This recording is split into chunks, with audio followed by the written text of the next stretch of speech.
Traction control is a highly contentious subject in Wreckfest, to say the least. If you ask any particularly good players if it's worth using, in my experience they'll say no, simply arguing that it's slower. But I've often found that they won't be able to explain, if it is slower, why and how.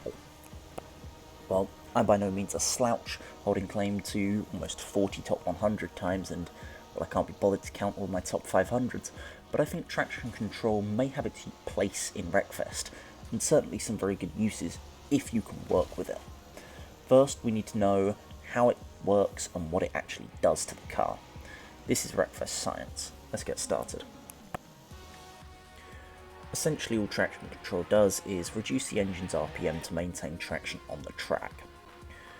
You can think of it in a front-wheel drive car, like the car is being pulled around the corner, and as the wheels lose traction, the car will take a wider turn because the car is being pulled around the corner. Traction control on a rear-wheel drive car, however, will counter oversteer in order to give your car better traction to the corner, allowing you to make more accurate corners at the sacrifice of speed. Okay, so now we know what oversteer and understeer are, let's do some laps, and I'll explain and show their effects on the car. That way we can also see which I do best with. In the top right corner you'll see my FPS. I've lowered my graphics in order to essentially lock it at 165, which is the maximum speed my monitor can go at, and in the top left you can see my temperature. This is just for me to refer to and doesn't have much use, but below that is my frame time. This should stay as consistent as possible, ideally, not fluctuating much if at all. For the first lap of all three races, I'll do the exact same track preparation so I have plenty of room to set a very good lap time if possible. I'll also fast forward through them because it'll be boring otherwise. This video will be long enough as is. On the first race I take engine damage on one lap, however I decided to keep racing and use the result I got, primarily because it was a top 40 lap time and I wanted to flex. If I take damage while testing traction control, I'm going to restart. You'll only see the races which I have fully completed. I do pause on a couple of occasions while driving. I'll skip through the time I'm paused for though.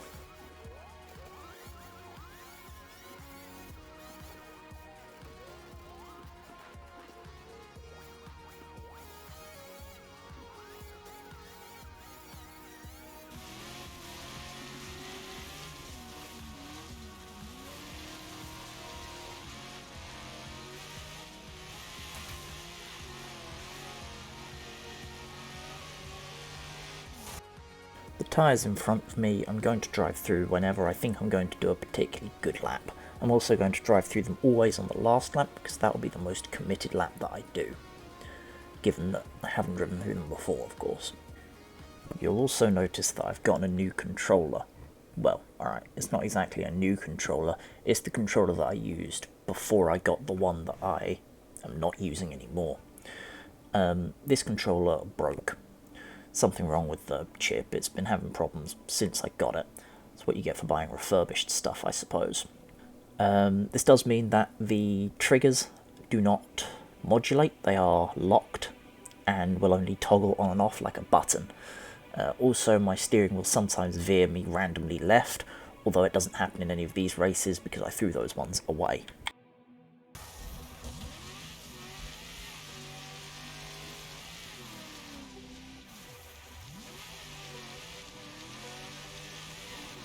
The first lap I'm doing is with traction control off. You can tell I have traction control off because as I accelerate through this hairpin corner, my throttle is not limited at all by traction control.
So notice how when I came into that corner with traction control off completely, I could turn into it and just power through. The torque of the car would force it to oversteer, and I could countersteer accordingly.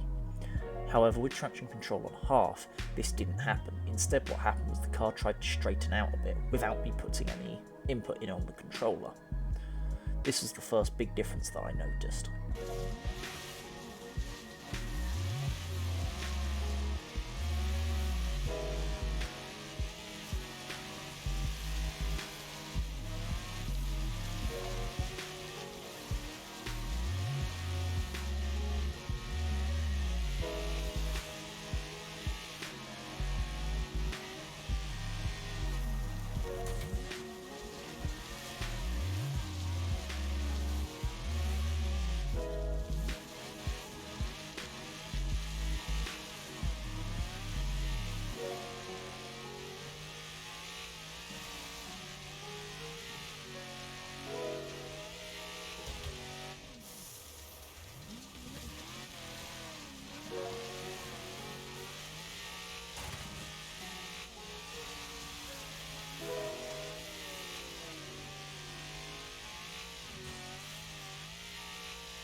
This corner seems to cause a lot of problems for me with traction control on half, maybe because I'm used to learning this corner with traction control off, and I can drive it very quickly with traction control off.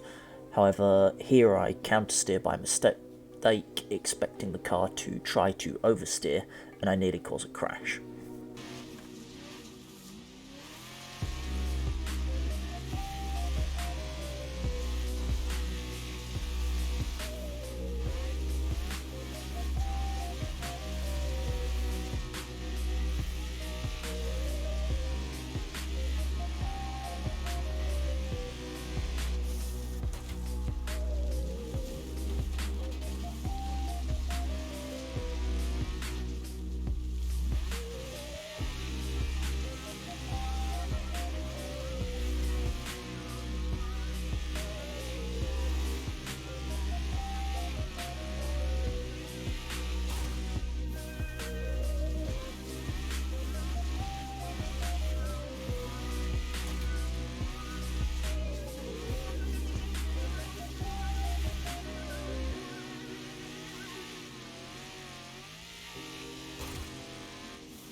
Traction control on half seems to be very passive and almost unnoticeable in A-Class. It's like driving a particularly fast C-Class with full stability control. However, from experience in C-Class, it makes a significant difference to the car's handling, often causing slight but noticeable dips in the engine's RPM. By the last lap, I'd figured out how to work with it quite well and was good enough to set a very competitive time.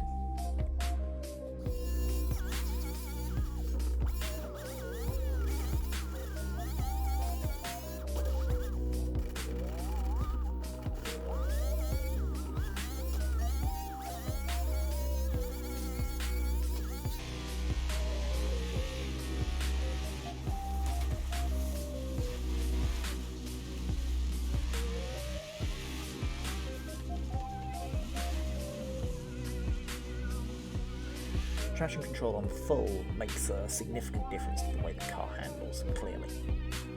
When I set off from the start line, you'll have noticed that my car's RPM instantly went down. This is because traction control trying to maintain traction on the car. This difference is significant in every single class from what I've been able to tell. In C class, it is a big inhibitor to your acceleration because you haven't got as much power. In A class though, it's not quite so noticeable, but it's still a problem.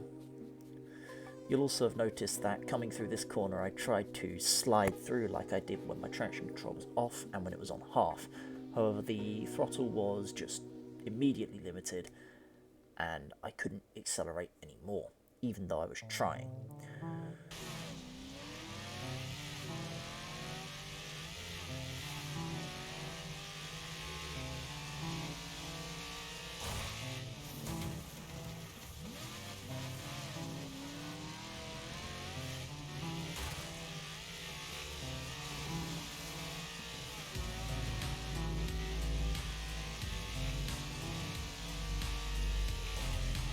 Either the problem I was having on this corner isn't a problem anymore because of the car sticking through the corner and not oversteering at all by itself, or I'm expecting it to try and straighten out so I steer accordingly. Regardless of the fact, my car feels more accurate to me. I felt like I knew what was going to happen to the car and where it would be on the track, which I don't often get in A class because of my lack of experience playing it. I almost always drive in C class when playing.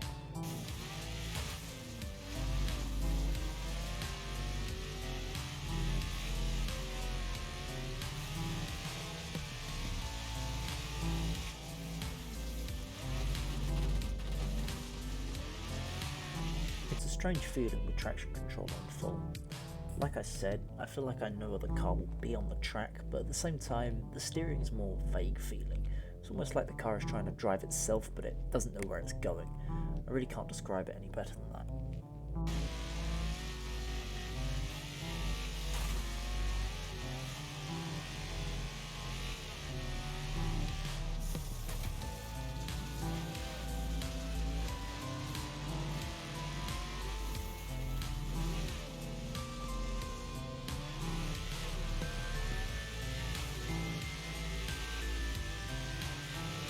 On this low-G downhill, you might notice that the car sort of revs weirdly. I think that's because of traction control, maintaining traction as we go down the hill, and so I'm actually faster because of it. It certainly felt like I was going faster down the straight.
So having traction control full certainly seems to be slower in almost every way.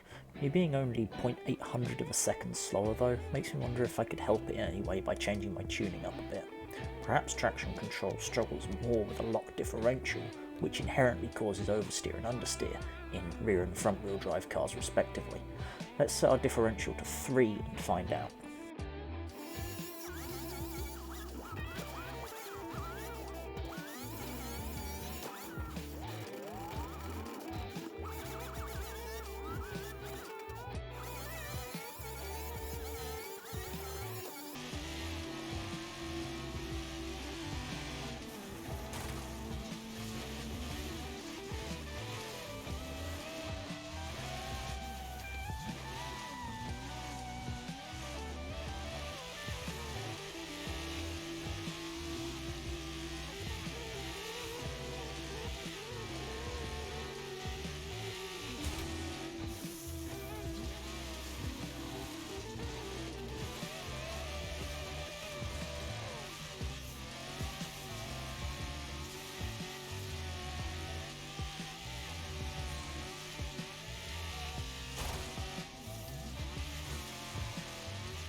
This certainly is interesting, because while traction control on full with a lock differential is clearly slower in every way, having traction control on full with a limited slip differential, it being on 3, seems to give me far better cornering, sacrificing a little bit of acceleration of course, although I seem to make that up coming out of the corners because I have more traction.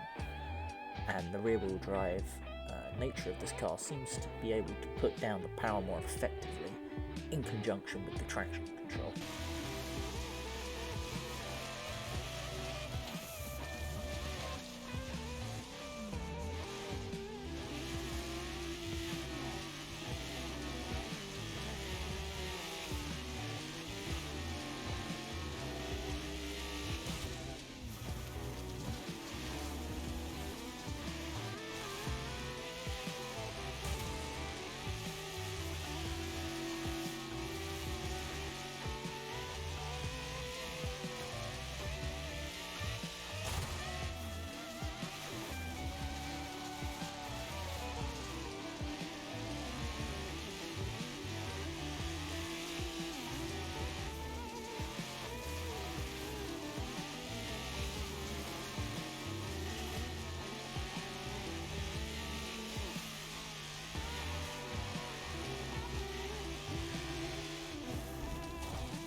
Okay, for those of you who have skipped to this part, I'll play all 4 of my best laps on the screen now, and we'll break down each corner comparing every setting to one another, and we'll see the differences that there are, so that we can compare the mistakes I make, the differences in the settings, and which I am best with, and what you should use.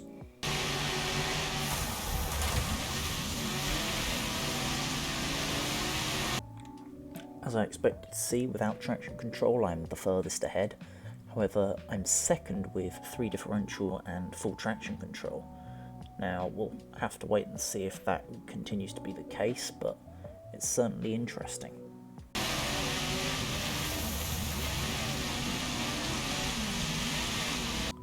Using an unlocked differential and full traction control, I think I have the best line choice coming out of this corner. I'm also utilising the whole power band. However, without traction control I'm still going faster by far, and because I'm in a higher gear, I'll be accelerating much quicker out of the corner. This wouldn't be the case so much in C-Class though, as you'd be using shorter gear ratios. Half traction control seems to mimic no traction control quite closely.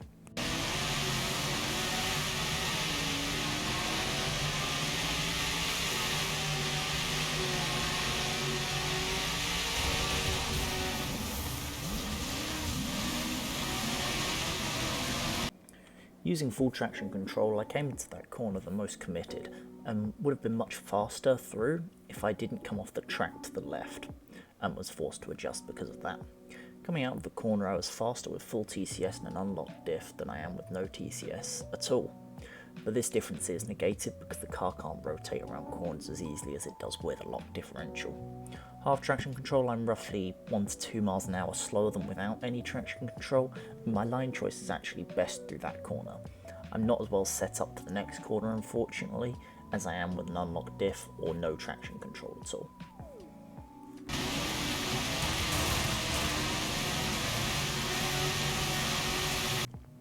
As I expected, I came through that last corner best with full traction control and unlocked diff and no traction control at all. I actually took this corner worst with half traction control, but I am better set up for the next turn because I was slightly wider on the previous turn.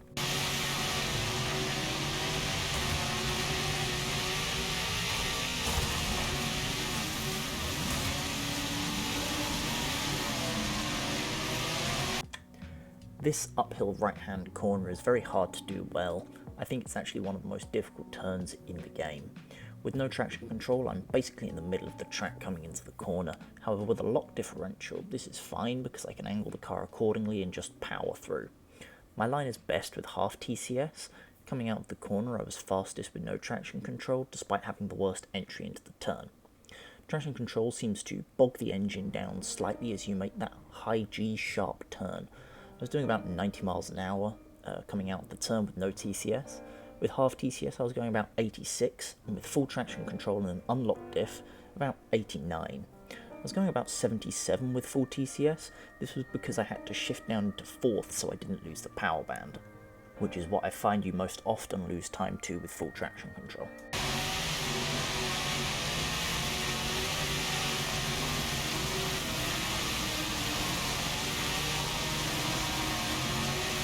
Through this smooth right-hand turn, traction control actually makes me go faster than without.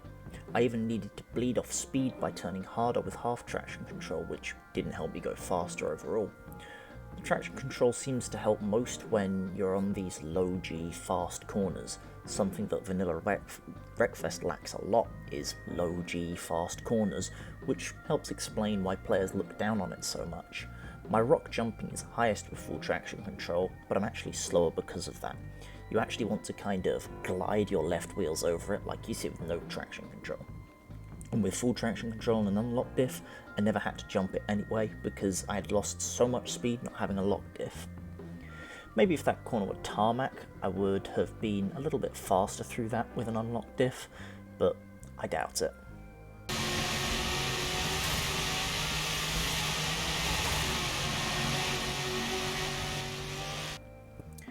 So that certainly was interesting, and this video has gone on long enough by now. So what's the verdict? Should you use traction control or not? Well, it comes a lot down to how good you are at the game. I've played for 1200 hours at the time of writing this, 400 or so of which have been driving this car specifically, albeit tuned differently, and almost always without traction control. If you're new to the game, it's well worth trying half traction control out. It comes set as standard when you buy the game. Full traction control, while I want to make an argument for it, it's just plain slower. Despite me getting the second best lap time through these tests using full traction control and an unlocked diff. It may be worth me experimenting more with full traction control and an unlocked diff just to see how it behaves in an actual race with other players, but I suspect that it'll be worse overall for me. I would recommend using half traction control with a locked differential if you are new to the game. I should point out that this if and with is the only capitalization I've actually done in this script. But personal preference is just having it off and using stability control, which is generally more gentle on the car's handling. I have a video on that too if you haven't seen it yet. I would say traction control may help you if you're being crashed into by another player. It'll help slow down your car a hell of a lot more than stability control on its own ever will.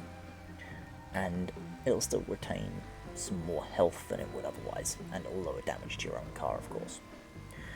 It may increase the perceived weight of your car as well, because the players hitting you will have the effects of traction control working against the actions of them.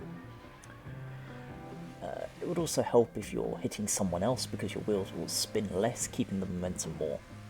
All that being said, I hope this has been helpful to you. What do you do with traction control? Do you leave it off, or do you like to be controversial? If you have any questions about the game or anything, then let me know in the comments below as well. It'd certainly be interesting to hear, and hell, if they're good enough, I might make something on it. Thank you for watching, and goodbye.